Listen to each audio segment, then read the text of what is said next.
everybody. Dawn and I know each other from my home district and have known one another for some years. Good to have you with us. Thank you very much. Yes, we're fellow Burlingtonians. And congratulations on your nomination. So Dawn has been nominated to the Human Rights Commission and has been working with them prior to this. Isn't that right, Dawn? That's right. In fact, Senator Benning and I were at the 30th anniversary together last 2019, I think. Okay. Well, we're in a role of advise and consent on this, so we're happy to hear from you about why the position is of interest, how you think you fit with it, and then after that we usually have a predictable vote and we take it to the floor. So whatever you'd like to tell. Oh, Senator White. Thank you. I just would like to throw out, and welcome, Don. I would just like to throw out while you're talking about this, about kind of what you see as I didn't want to pose this as a question to you, but just to think about what you see as the biggest challenge to the Human Rights Commission going forward, because there have been many challenges, and I just wondered what you see as the ongoing challenge. Yes, thank you. Happy to speak to it. Well, thanks for gathering. Glad to be here with you. And it's actually been quite an honor to be part of this human rights leadership community for the last 6 years now. In those times, the biggest challenges have really evolved, I'd say. And as I think about it from the 30,000 foot perspective, what we've seen in that time is a change in the radicalization of hateful activity. And we've seen it across the nation, but we also have it here. We have it here in New England, we have it here in Vermont, and it's being documented by the Southern Poverty Law Center. Patriot Front was rising in 2018 very visibly. Hate activity has increased in that time in terms of hate crimes against a variety of different people and groups. From a place, I think about it, and the leadership opportunity in the Human Rights Commission is in some ways to think about how do we back up to go to the place of where do people who are born, open, born caring, born ready to accept whoever is your parents, whoever is your community, how does that change over time? How do we get to the place where someone loses that openness about something in their life and begins to move in a direction of, we could call it tribalism, but then take it to the extreme of demonization of other people? And how do we then, from a leadership opportunity, begin to disable it at that early level? I think, because there's a lot we can do, and especially with you being in the judiciary, to think about accountability when we get to the point where criminal activity occurs, where tremendously painful things happen. We are in the era of George Floyd and his death and the accountability around it now. So that's a leadership opportunity, I think, about for the Human Rights Commission in our state. It's a time of awareness that has managed to perpetuate for longer than normally we have these attentive moments in a political sphere. So I think that's one of the reasons that I think my presence in the Human Rights Commission work is important now. The leadership opportunity is changing and evolving. The time is now in which we can do some of that ground-based work from the foundational place of how do we think about attacking hate before it begins, or before it takes root inside, because it manifests itself in different ways. It includes,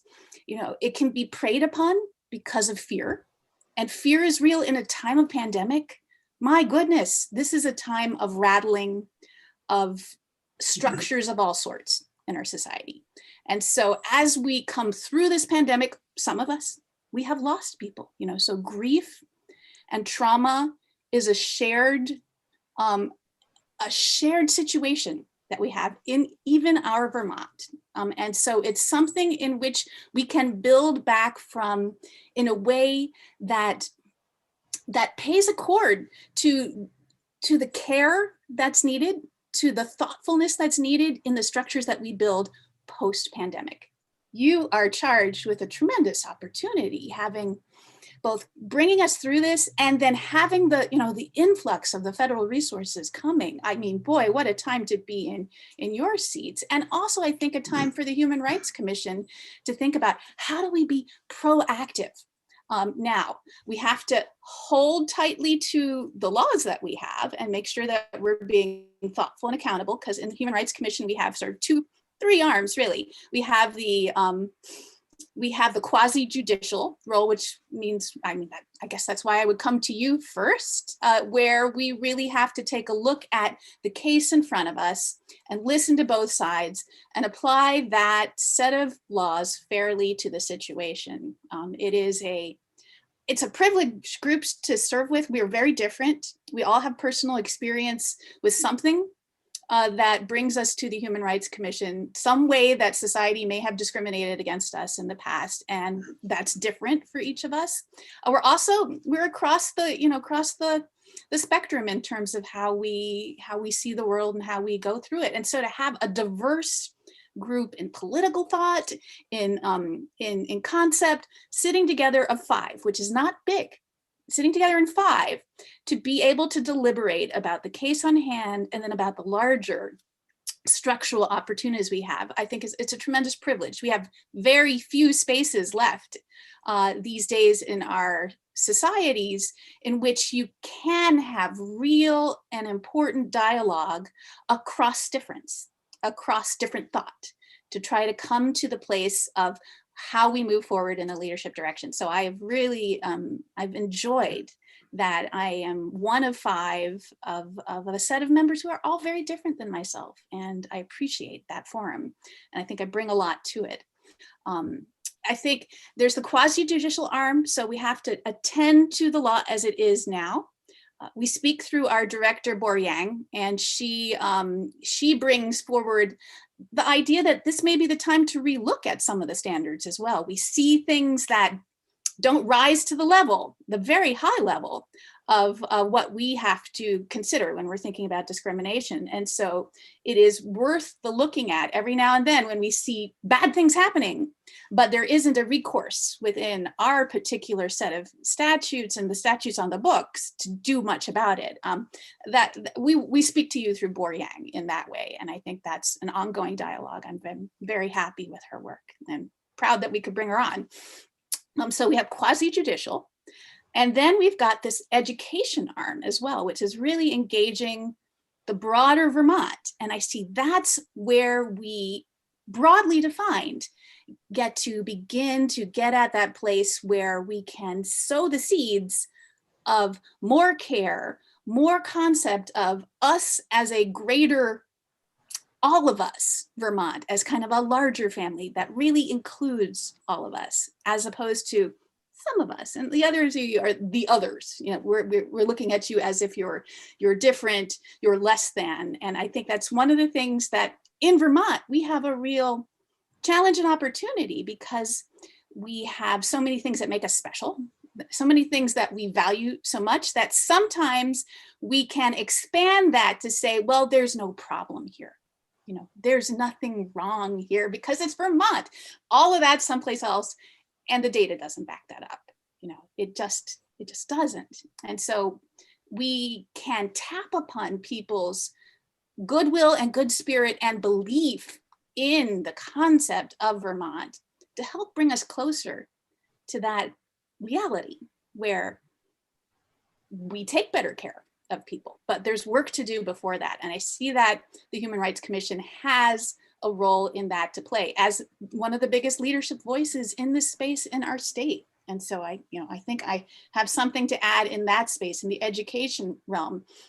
Beyond that, I have just decades of experience in the education realm about inclusion. That's something that's a core professional expertise of mine and has been since I was since I was just older than a kid here in Vermont, building a not-for-profit that was focused on inclusion of people with disabilities, right about when the Americans with Disabilities Act had passed. And Vermont was like, well, how do we do this? You know, how do we begin to do this? So I was part of teams that would go around to different not-for-profits working with people with disabilities of a variety of different types to consult with not-for-profits about how they begin the planning to move from wherever they were to a more inclusive, more accessible set of programs and services, whether it had to do with their building or had to do with the way that they did their programming. And that set the stage for 20 years later, a number of different changes happening with those not-for-profits as they slowly raise the funds and the goodwill and the important advisory kind of communities to build towards access in a place where we don't have a lot of big businesses. We have a median income of in the 30,000s. Yes. I hate to cut you off, but we have a hard stop at noon. Okay. And rather than delay the vote on your nomination, I want to make sure we get that done. Okay, that sounds great. I could talk all day about this, and yeah. I didn't know we had till noon. Any other quick questions from Senator White?